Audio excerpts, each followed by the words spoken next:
The basics of HVAC. The modern commercial or office building consists of many sophisticated systems. These systems include foundation and support structures, electrical and lighting, and plumbing and fixtures.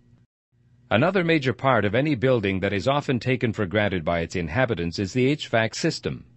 HVAC stands for heating, ventilation, and air conditioning. In this unit, we will identify the purpose and goals of the HVAC system, describe basic HVAC parts, and describe how these parts work together. Air quality is an essential consideration in maintaining the productivity, comfort, and health of the occupants and should not be trivialized.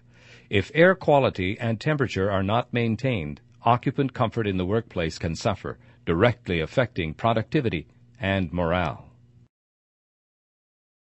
The goals of an HVAC system.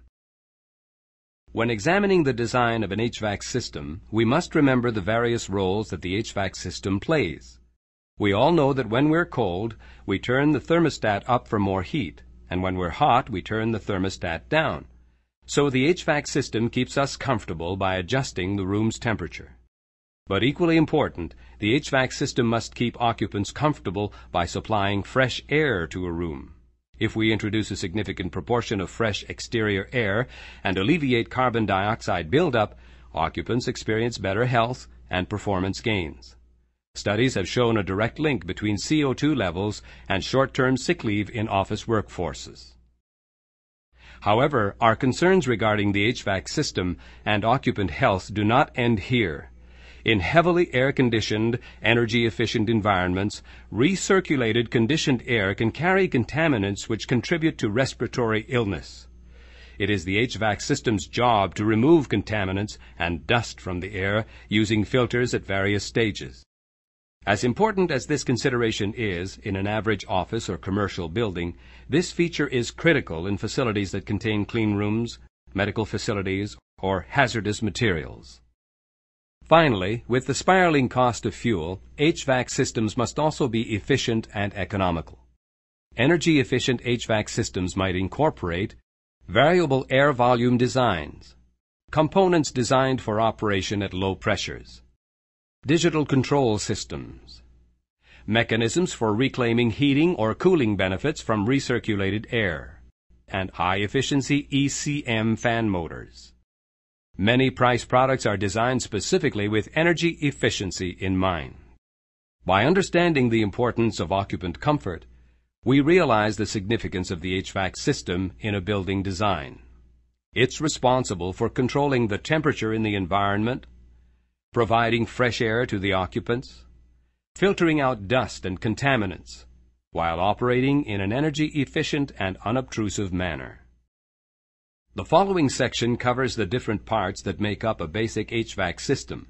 Once we understand the range of components involved, we can better understand the reasons for choosing system components from Price's extensive product line. The parts of an HVAC system. The HVAC system installed in a commercial or office space differs greatly from the heating and cooling system that you might be familiar with in your house.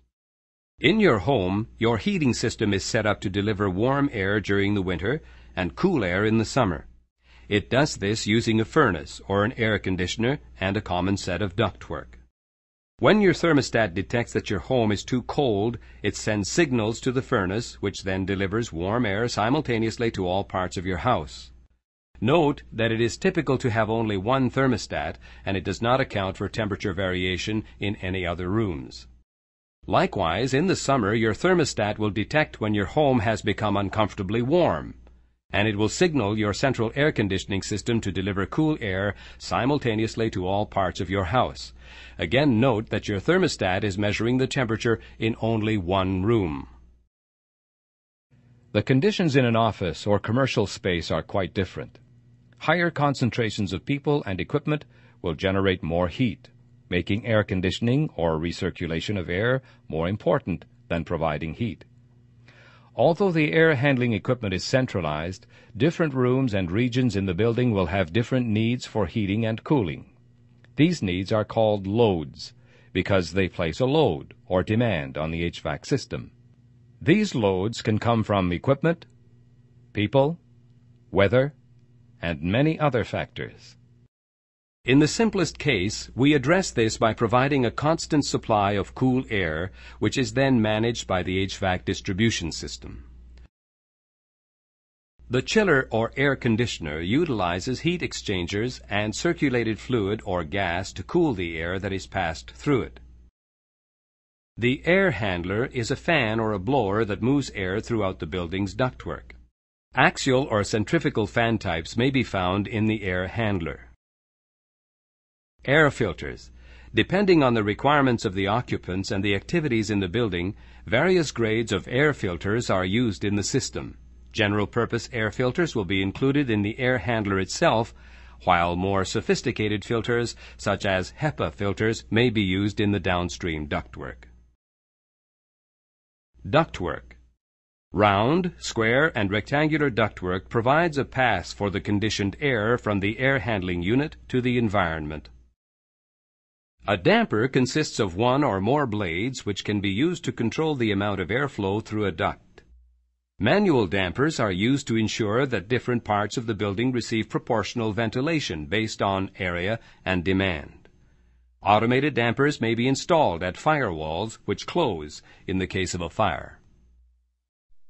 A terminal unit is a device that uses an automated damper to control the amount of air which is delivered to a room or region.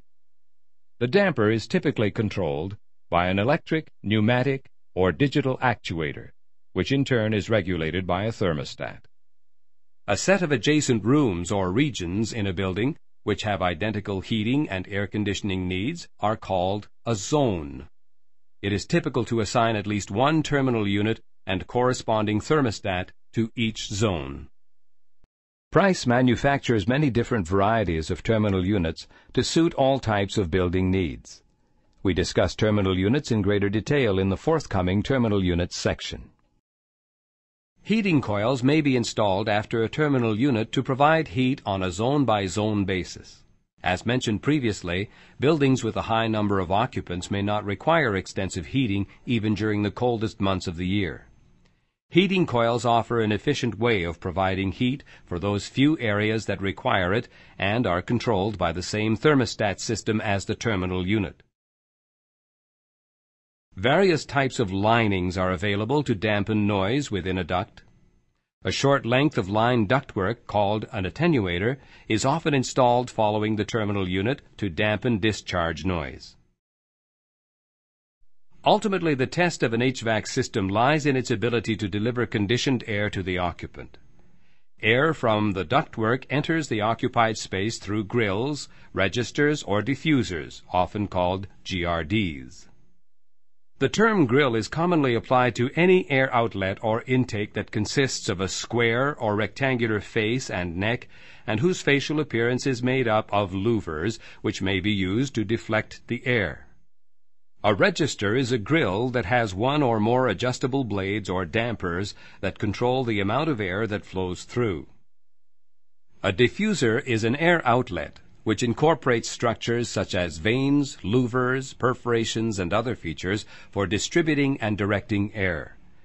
The diffuser's job is to direct the airflow throughout the occupied space in the most efficient manner possible.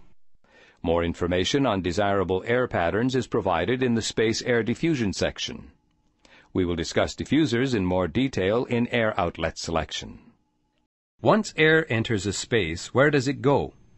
Air circulates through the return inlets and returns to the air handling unit. Unlike an air outlet, a return requires no sophisticated vanes. However, the relative location of the air inlets and outlets can be critical to the efficiency of the system. Upon returning to the air handler, a certain portion of the return air is exhausted and replaced with fresh exterior air. In an average office building or commercial space, approximately 10 to 20%. The preceding information offers a very basic overview of the components that make up an HVAC system. Throughout the remainder of the training module, we will examine many of these components in greater detail. We hope that you've enjoyed this introduction to the basics of HVAC. please refer to the price catalog for more in-depth information and descriptions of specific HVAC products shown in this unit. Contact your local price representative or visit our website at www.price-hvac.com for more information.